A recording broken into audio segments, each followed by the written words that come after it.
మీకు ఎండు ఖర్జూరం సిద్ధాంతం తెలుసా? ఆ సిద్ధాంతాన్ని కనిపెట్టిన సిద్ధాంతిని నేనే. అదేంటంటే, నేను చిన్నప్పుడు పెళ్ళిళ్ళకి వెళ్ళేవాడిని. ఎవరైనా పెళ్లి జరుగుతుంటే పిలుస్తారు కదా! ఆ పెళ్ళిల్లో ఆ బియ్యం ఉంటాయి కదా! ఆ బియ్యంలో ఎండు ఖర్జూరం కూడా ఉండేదనమాట. అయితే ఆ తతంగం అయిపోయిన తర్వాత ఆ ఎండు ఖర్జూరాన్ని పిల్లలకి ఇచ్చేవాళ్ళు. కొబ్బరికాయ, ఎండు కొబ్బరి, ఎండు ఖర్జూరం ఇలాంటివన్నీ ఉండేవన్నమాట. సో, అలా ఎండు ఖర్జూరం తినడం నాకు అలవాటయింది. అది నాకు చాలా ఇష్టమయ్యేది.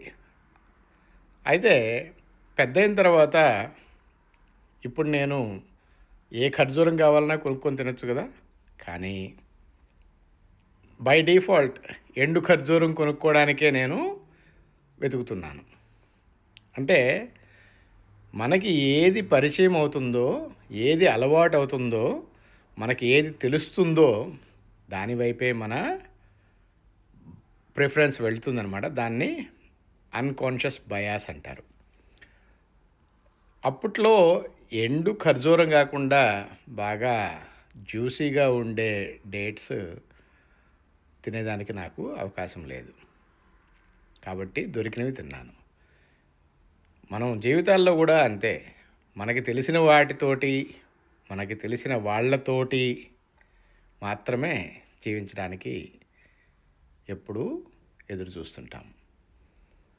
అదెందుకని అంటే, మిగతా లైఫ్ స్టైల్స్ కావచ్చు, మిగతా జనాలు కావచ్చు, మిగతా జాతులు కావచ్చు, వాళ్ళతో కలిసి బ్రతకడానికి ఒక ఒక రకమైన ధైర్యం కావాలి.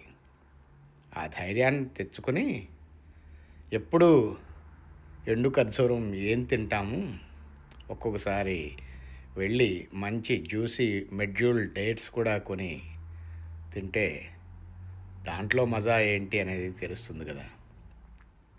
కాబట్టి ఈ వీడియో ద్వారా నేనిచ్చే సందేశం ఏంటంటే, పండగ రోజు కూడా పాత మొగుడేనా అన్నట్టు పాత చింతకాయ తొక్కు సిద్ధాంతాలను వదిలేసి నా ఎండు ఖర్జూరం సిద్ధాంతం ఫాలో అయ్యి కొత్త ఖర్జూరాలు ట్రై చేయండి.